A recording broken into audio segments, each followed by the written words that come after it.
নষ্ট ঘড়ির কাঁটার মতো থেমে আছি। সময় চলে যায়, কিন্তু আমি পড়ে থাকি ঠিক আগের জায়গায়। চারপাশের মানুষগুলো বদলায়, গল্প বদলায়, শুধু আমি বদলাই না।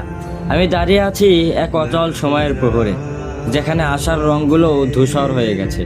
প্রতিদিন সূর্য ওঠে, আলো ছড়ায়, কিন্তু আমার ভেতরের অন্ধকারে কোনো আলোর ছোঁয়া পড়ে না। এই পৃথিবীর বুকে আমি যেন এক অপূর্ণ অপেক্ষা, যার কোনো গন্তব্য নেই, কোনো পরিণতি নেই। নতুন দিন শুরু হয়, কিন্তু আমার জীবনের ক্যালেন্ডারে দিনগুলো শুধু কষ্টের পাতায় লেখা থাকে। লোকজন বলে সময় নাকি সব ঠিক করে দেয়, কিন্তু আমার সময়ই তো বিকল।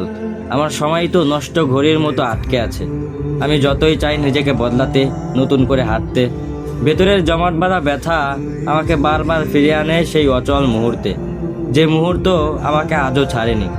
আমি জানি এই থেমে থাকা আমার ইচ্ছার না, আমার অসহায়তার নাম। তবুও বাঁচি এই আশা নিয়ে যে কোনো একদিন আমার নষ্ট ঘড়িটাও আবার চলতে শুরু করবে।